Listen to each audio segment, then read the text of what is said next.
হুম, আজকে আমি চিংড়ি মাছের নারকেল বাটা দিয়ে তরকারি করব। চিংড়ি মাছগুলো ভালো করে ধুয়ে নুন হলুদ মাখিয়ে রাখলাম, নুন হলুদ মাখিয়ে রেখেছি। কড়াই তেল দিলাম, আমরা মাশাল তেল ব্যবহার করি, মাশাল তেলই দিয়েছি।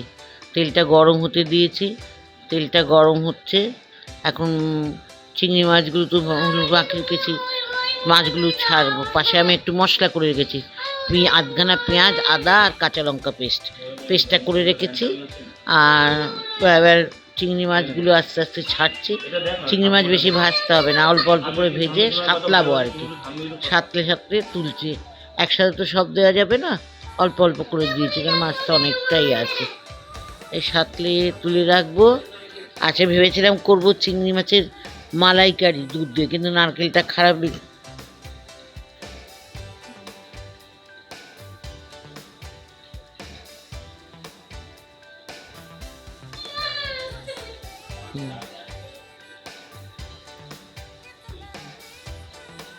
এবার চিংড়ি মাছগুলো সাঁতলাচ্ছে, সাঁতলে তুললাম, এখনো খানিকটা বাকি আছে। তুলে নিয়ে নিয়ে দেখো হাতে লাগবে। এবার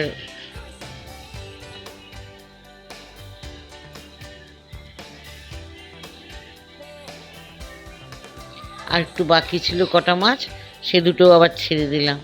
ওটুকু সাঁতলাই নেবো। সাঁতলানো হচ্ছে মাছ, এখনো পুরো শেষ করতে পারিনি।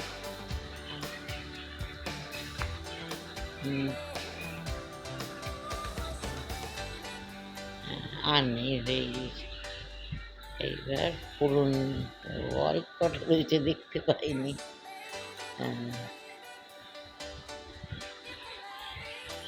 এবার একটু তেল দিলাম, তেলটা কম হয়ে গেছে বলে। এখানে মাশাল তেল ব্যবহার করি আমরা, আর মাশাল তেল দিয়েছি। এবার ফোড়ন দেবো, জিরে আর দুটো তেজপাতা দিলুম, জিরে তেজপাতা দিলুম। এবার গরম মশলা ফোড়ন দেবো। গরম মশলা বলতে তোমার তো আর জানা কথাই, দারচিনি, এলাচ আর লবঙ্গ। দারচিনি আর লবঙ্গটা বের করে রাখতে ভুলে গেছি, বের করছি কৌটো, একটা কৌটোটা থেকে। এই যে ভুলে যাই একটা করতে গিয়ে আর একটা। এই যে দারচিনি আর লবঙ্গ দেখলে, এটা দিয়ে দিলাম, ফোড়নে দিলাম। এবার একটু নেড়ে নেড়ে ওই আদা বাটাটা করেছিলাম, আদা বাটার পেস্টটা দিয়ে দিলাম। আদা বাটার পেস্টটা দিয়ে দিল, পেস্টটা দিয়ে একটু নাড়তে লাগলাম যাতে পুড়ে না যায়। তারপরে বাটিটার মধ্যে লেগে রয়েছে, একটু ধুয়ে ভাবছি জল দেবো, জলটা ঢালছি, একটু ধুয়ে জল দেবো। বাটি ধুয়ে জলটা দিয়ে দিচ্ছি, দেখো। কারণ বাটি দেওয়া জল দিয়ে মশলাটা একটুখানি ভালো করে সাঁতলাবো। এবার সাঁতলে নেব মশলাটা, সাঁতলানো খানিকটা সাঁতলে নিয়ে আমি এবার অন্য মশলাগুলো দিয়ে অন্য মশলার উপকরণে যাব। অন্য মশলা বলতে একটু দেব হলুদ গুঁড়ো আর একটু লাল লঙ্কার গুঁড়ো। একটু লাল লঙ্কার গুঁড়োটা কৌটোটা পাচ্ছি না, কোথায় রাখা, আসলে গুছিয়ে নিইনি তো আগে। এখানটা দেখে নি কৌটোটা, হ্যাঁ পেয়েছি। এবার কৌটোটাকে পাচ্ছি না তো, হ্যাঁ পেয়ে গেছি। এবার একটুখানি হাফ চামচের মতন একটু লঙ্কার গুঁড়ো দিলাম, কারণ কাঁচা লঙ্কা বাটা দেওয়া আছে, কাটতে না দিলে। এবার নাড়তে লাগলাম, একটু নুন দিয়েছি, হ্যাঁ নুন দিয়ে নাড়তে লাগলুম। একটু কষা কষা হবে। তারপরে যে নারকেলটা তো বেটে রেখেছিলাম আগেই, তোমরা যেহেতু দুধ বের করতে পারিনি, কারণ নারকেলের পরিমাণ খুব মিহি করে বেটে রেখেছি, একদম চন্দনের মতন করে দিয়ে এবার ওইটাকে দেব। আর একটু কষিয়ে নিই, তেল তেল একটু কষা কষা হবে মশলাটা, কারণ আদা কাঁচা লঙ্কা তো গন্ধ বেরিয়ে যাবে। এবার নারকেল দেখো, নারকেল বাটা দেখো খুব সুন্দরভাবে মিক্স করে পেস্ট করেছি আমি, যাতে মিশোতে পারি তরকারিটার সাথে। নারকেল বাটাটা দিলাম। এবার এই ওপর আবার দেখছি কি মাথাতে লেগে রয়েছে, ওটুকুও আমি মুছে টুছে দিয়ে দিলাম, কারণ দুধ তো বের করতে পারিনি, দিয়ে দিলুম। দিয়ে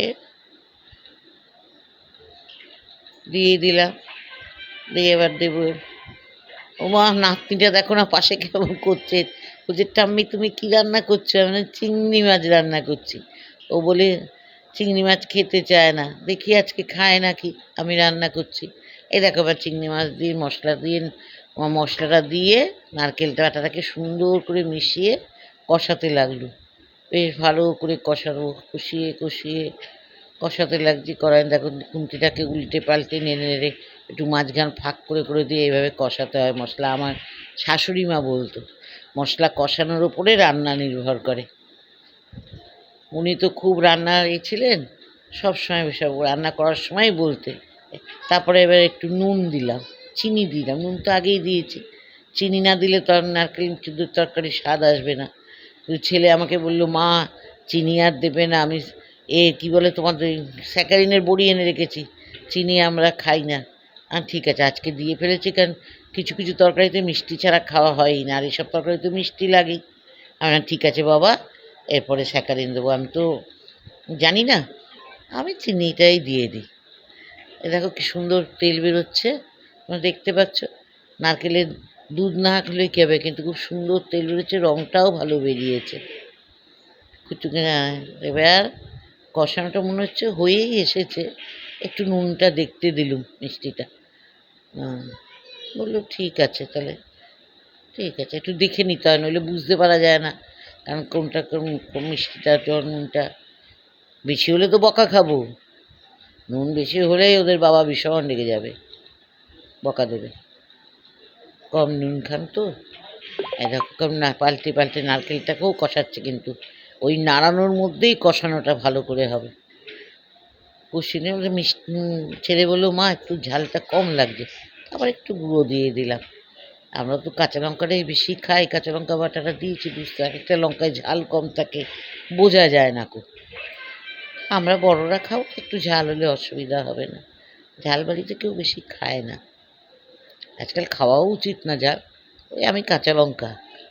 এবার গরম জলটা গরম করেছিলাম, কারণ জল গরম না দিলে মাছের ঝোল, সেসব রান্না মাছের ঝোলে সবসময় গরম জল ব্যবহার করতে হয়, আর এইসবে তো গরম জলটা গরম করেছিলাম পাশে দিয়ে দিলাম। দেখো